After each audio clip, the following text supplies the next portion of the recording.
I've been a fan of the Souls games for about 10 years. It all started in 2015 when a dear friend of mine showed me Dark Souls 2. I bought the game and we did a co-op run-through together. It's safe to say that I was blown away. Technical combat, endless character build customization, and some of the coolest areas I'd ever seen in any game. By the way, this friend is absolutely killing it right now with his compositions on YouTube. Please go and check him out. All these years later, I'm still enthralled by the series. I love Elden Ring, and I love its more recent DLC, Shadow of the Erdtree. I've spent countless hours getting killed by the DLC bosses. Curse you, Bayle! But my mind has dwelled on one specific boss from the base game, one that has incredible design and music.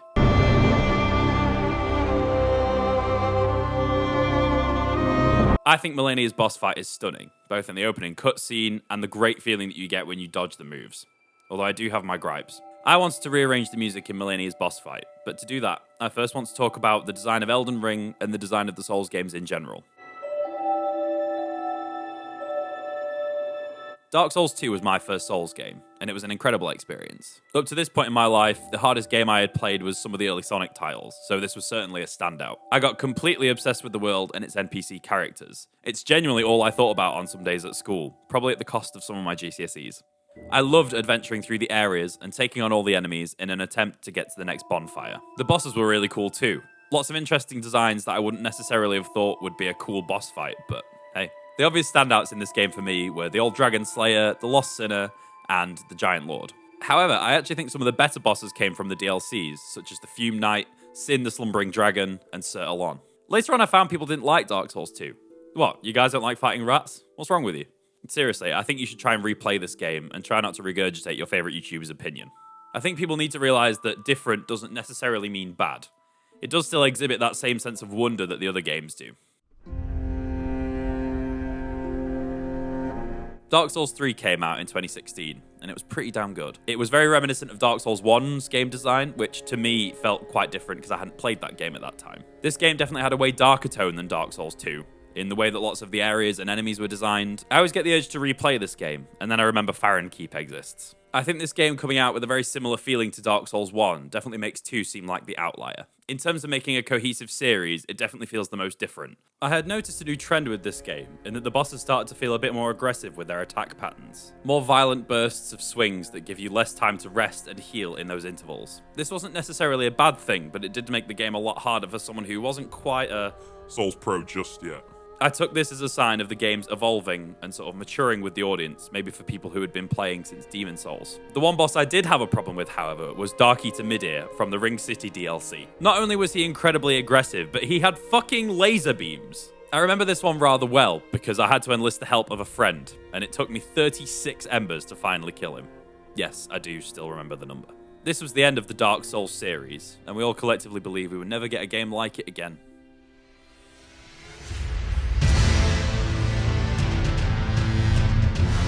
Elden Ring came out in 2022 and adapted all these mechanics to an expansive open world setting. It's safe to say it manages this perfectly. Not only does the world feel great, but how you traverse it has improved as well, with far better jumping mechanics and a mount in the form of Torrent. I didn't have this opinion the first time round though. I thought having all these items and people you had to talk to just dotted around these specific locations in the open world was a baffling decision. I think the reason I've come around on this is that you're encouraged to do a lot more exploring in Elden Ring than you are in Dark Souls. I think I was just too heavily conditioned by the old games to not really think about this. The one thing I would like to bring up about the series as a whole is that it was always great that you could go through it with any build you wanted. Commit to a style and then improve on it by either upgrading your weapons or finding better weapons and spells. I did feel like, however, in Elden Ring this was much harder. Now this isn't necessarily a bad thing, but I do think this limits the amount of weapons that you can use. If you're not using a sombersmithing stone weapon, I do feel like you're at an incredible disadvantage. My favourite thing to do in the older games was actually to just be a Knight Oscar fanboy and basically just wear his armour through the entire game. In Dark Souls 2, I was using his armour, a shield, and the longsword. Me and that longsword had the best time together. I found the longsword in Elden Ring, and I thought I would be doing the exact same thing in that game. However, going through this game, even with a plus 25 longsword, proved to be challenging. In my opinion, if you're forced to change your build to get through a certain area or boss, the game has failed to accommodate all playstyles. Did I cave under the pressure? Yeah, obviously. I dreamt for so long. My flesh was dull gold, and my blood rotted. Corpse after corpse left in my wake. I am Malenia, blade of Miquella. And I have never known defeat. So here we are, the fight against the undefeated swordswoman. So let's take a listen to the music.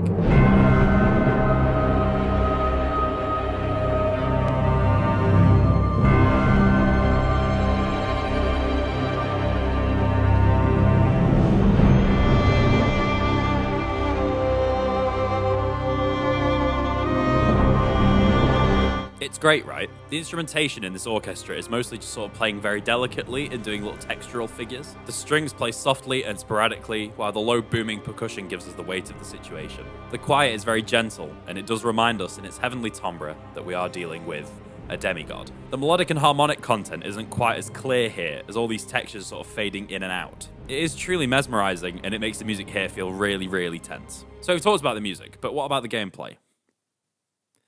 Malenia is the hardest and most bullshit boss I have ever fought in any game ever. She has wide sweeping attacks which are incredibly difficult to dodge, and also not only that, but she heals off every hit that she lands on you. This is so incredibly frustrating because you have to maintain your focus throughout this incredibly long fight, and if that focus slips, whoops, she's back to full HP. All these large arcs have very particular dodging patterns. Even this rapid side swipe is very particular. She can either release this last swipe incredibly early or really late to really rub it in and make you feel like a Worthless worm. Then when you get her below 80% of her health, she will trigger this move called Waterfowl Dance. This attack was the bane of my existence for the longest time, because I had no clue how you dodged it or even got away from it. I ended up looking this up, and most people just recommended that I ran away.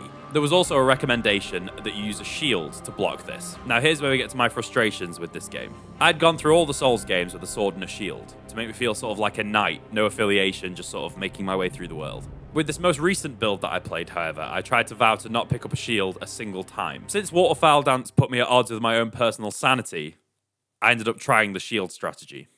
And guess what? It didn't work. In the end, I just had to stick to the running away strategy, which was also really frustrating because if you're too close to Malenia when she executes this, you're not going to get away in time and you're going to get turned into mincemeat. There were so many attempts where I would close in for an attack and she would wind up and I would just pull the 1,000-yard stare as I watched my progress just slip away. This is all so frustrating that after many attempts of this, it's enough to make someone break their headphones. Hypothetically, of course. Eventually, you start memorizing the moves and what you should do in certain situations. When Waterfowl gets whipped out and you dodge it for the first time successfully, you breathe a sigh of relief.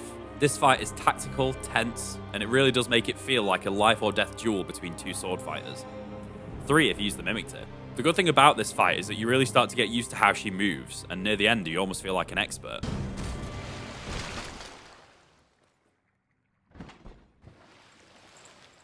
After a grueling test of ability against the undefeated swordswoman, where every step matters, every swing matters, you prevail. Wait. It's not fucking over yet.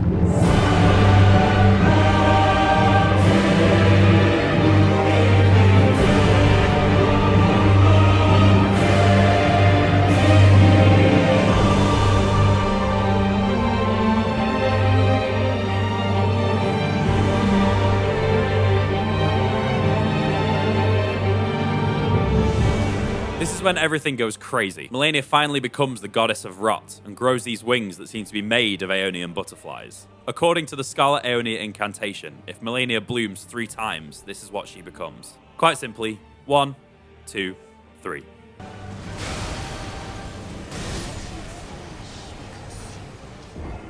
Her appearance does change quite dramatically in the second phase. She loses the clothing that disguised the true damage to her body. It's at this point you start to feel sorry for Malenia. The rot that has consumed her since birth has taken so much from her, even her limbs. To eventually become a manifestation of the thing that has taken so much from you must be an incredibly sad feeling. The music here is much denser. The choir starts to harmonise with each other in these big stacked voices. The strings follow suit too. In fact, the dynamics of everything in this piece become much louder, and the musical content becomes a lot clearer as well. It's staggering how different the music here is, but the tone manages to keep you grounded in this moment. Some of the harmony here sounds like it belongs in a spy film, which is very interesting for an Elden Ring boss fight. Malenia gains back almost a full health bar here.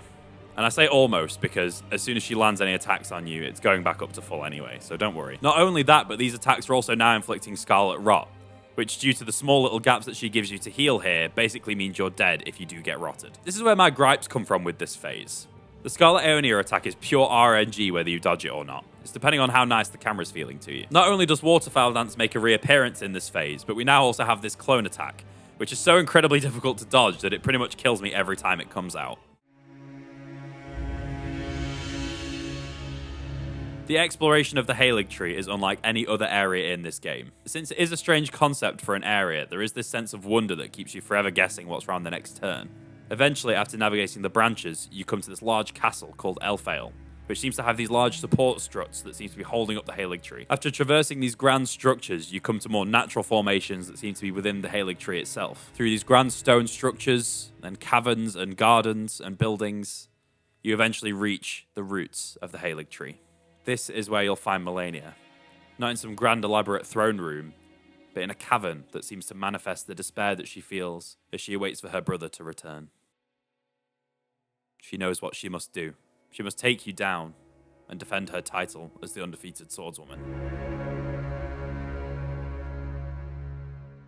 This first duel felt very tense for me. I had the idea to give it a similar feeling to a spy film. Adapting this piece was not easy for contemporary instruments, so I wanted to go all out. For this reason, I wanted to make this section feel a bit more rhythmically interesting, so I decided on a triplet feel. This is mostly carried by the drums doing a shuffle type beat and lots of intricate fills in between as well. As the battle progresses, I wanted to build up the intensity. The amount of overdrive used on the guitars actually increases throughout the song. Even through the music, we understand what's at stake here with this build-in tension, so I really wanted to capture that still. Then we get to the second phase. I wanted to make this feel very intense, so I decided to just go for all-out gent. This was inspired by the Golden Boys themselves, Periphery. In their P5 documentary, you can actually see them playing Elden Ring, and this was my motivation to give it a second chance. Cheers, lads. Admittedly, this works so well with the melodic and harmonic content that I think I just have to show you what I mean.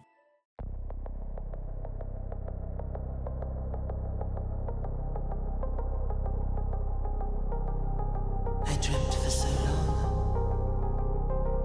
My flesh was dull gold, and my blood rotted. Corpse after corpse left in my wake.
took me around 300 tries, but eventually I prevailed against Malenia, and after a brief moment of elation, I heard her last words and I felt sadness.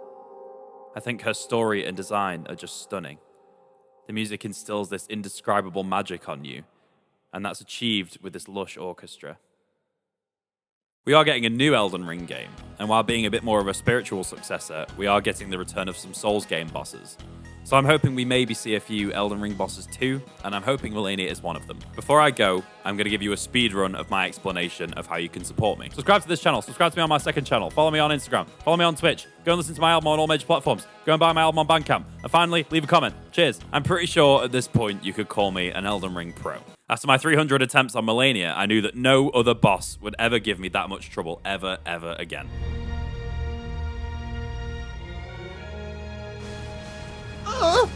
What the? Oh, fuck.